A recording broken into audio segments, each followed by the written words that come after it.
మెదక్ జిల్లా చేగుంట మండలం ఇబ్రహీంపూర్ గ్రామంలోని మదర్సాలో ఉన్న 10 మంది పిల్లలకు ఫుడ్ పాయిజన్ అయింది. దీంతో వాంతులు విరేచనాలు అవడంతో పూర్తిగా నిరసించిపోయారు. వారికి వైద్యం అందిస్తున్నారు. మరో 25 మంది పిల్లలు ఆరోగ్యంగానే ఉన్నారని తెలిసింది.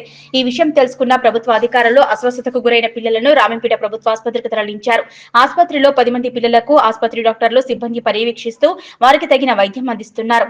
విషయం తెలుసుకున్న మెదక్ జిల్లా కలెక్టర్ రాహుల్ రాజ్ స్పందించి హుటాహుటిన రామంపేట ప్రభుత్వ ఆసుపత్రిని సందర్శించి పిల్లల ఆరోగ్య పరిస్థితులను వైద్యులతో మాట్లాడి ఆయన అడిగి తెలుసుకున్నారు. ఈ సందర్భంగా జిల్లా కలెక్టర్ రాహుల్ రాజ్ మాట్లాడుతూ ప్రస్తుతం రామాయంపేట ప్రభుత్వాసుపత్రిలో 10 మంది పిల్లలు బాగానే ఉన్నారని వారికి డాక్టర్లు తగిన వైద్య పరీక్షలు చేసి వైద్యం అందిస్తున్నారన్నారు.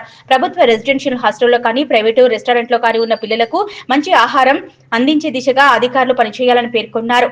రెస్టారెంట్ హోటల్లో కూడా ఆహార పదార్థాల విషయంలో కిచెన్ షెడ్ ఎప్పటికప్పుడు పరిశుభ్రంగా ఉంచుకోవాలని సూచించారు. అప్పుడు ఎలాంటి ఫుడ్ పాయిజన్ కాదన్నారు. రెస్టారెంట్ హోటల్లో ఆహార పదార్థాల విషయంలో నాణ్యత ప్రమాణాలు పాటించకపోయినట్లయితే వారిపై కఠినమైన చర్యలు తీసుకుంటామని హెచ్చరించారు. Good morning. So Rampet CSC Rampet లోపల గత రాత్రి 1 o'clock అంటే తెల్లవారుజామున 1 o'clock మదర్సా నుంచి 10 members పిల్లలు సో వాళ్ళు వామిటింగ్స్ మోషన్ ఫీవర్ తోటి మెదక్ సిఎస్సి రామంపేటలో అడ్మిట్ అయ్యారు.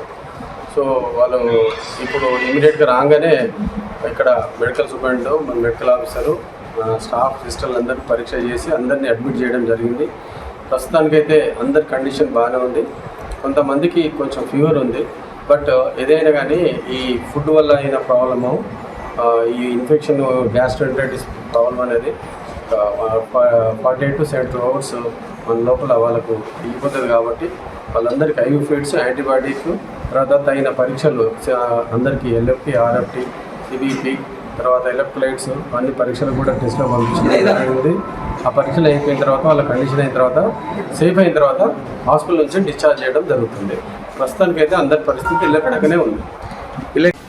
సో మరి ఈరోజు నిన్న మనకి చేగుంట మండల్ ఇబ్రహీంపూర్లో ఒక మెడ్రాసాలో పిల్లలు ఉంటుండే. సో వాళ్ళది సుమారుగా 10 మంది పిల్లలకి కూడా లాస్ట్ నైట్ వాళ్ళకి ఎస్టర్డే ఫుడ్ పాయిజనింగ్ అయింది అనేసి కూడా ఒక 10 మంది మన రామాయంపేట్ హాస్పిటల్లో వచ్చి జాయిన్ కావడం జరిగింది. మరి ఒకసారి వాళ్ళ కండిషన్ కూడా అందరు డాక్టర్స్ కూడా మొత్తం మానిటర్ చేస్తూ ఉన్నారు. సో అందరు కూడా ఇప్పుడు ప్రస్తుతానికి స్టేబుల్గా ఉన్నారు వాళ్ళందరూ కూడా.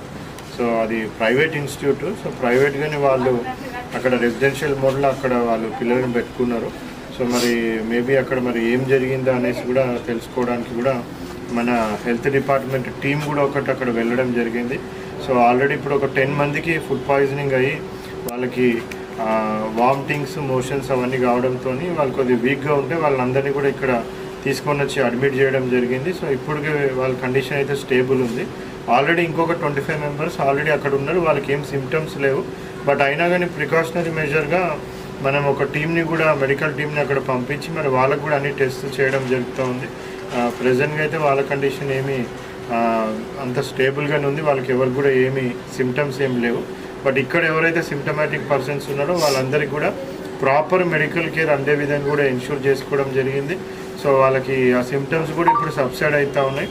ఆల్మోస్ట్ 8% కూడా సిమ్టమ్స్ సబ్సైడ్ అయిపోయినాయి. ఒక ఇద్దరికి కొద్ది ఫీవర్ ఉంటే అది కూడా మనము యాంటీబయాటిక్స్ ప్లస్ ఆ ఫీవర్ ఐవి ఫ్లూయిడ్స్ అవన్నీ కూడా ఇచ్చేసి మనం ఆ ఫీవర్ కూడా మనము రెడ్యూస్ చేసి అదర్ ఇన్ఫెక్షన్స్ కూడా రాకుండా కూడా కేర్ తీసుకుంటా ఉన్నాం. ఏంటంటే ప్రైవేట్ ఇన్స్టిట్యూషన్స్ కానివ్వండి, గవర్నమెంట్ ఇన్స్టిట్యూషన్స్ కానివ్వండి, ఎక్కడైనా రెసిడెన్షియల్ మోడ్స్లో నాట్ ఓన్లీ ఇన్స్టిట్యూషన్స్ చాలా మటుకు కూడా మనకి ఈ రెస్టారెంట్స్ అవన్నీ కూడా ఉంటాయి. సో ఆ రెస్టారెంట్స్ వాటిలందరూ కూడా ప్రతి ఒక్కరు కూడా కంపల్సరీగా నాణ్యత ఇవి అంతా కూడా పాటించాల్సిన అవసరం ఉంటుంది.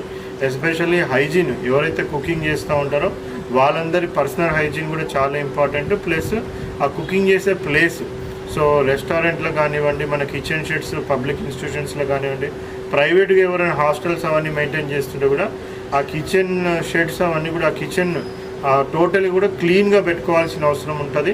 సో ఏవైతే మనం పాత్రలు వాడుతూ ఉంటారో, సో ఏవైతే వాళ్ళు కుకింగ్కి వెజిల్స్ వాడుతూ ఉంటారో అవన్నీ కూడా ఎప్పటికప్పుడు క్లీన్ చేసుకుంటూ ఉండాలి.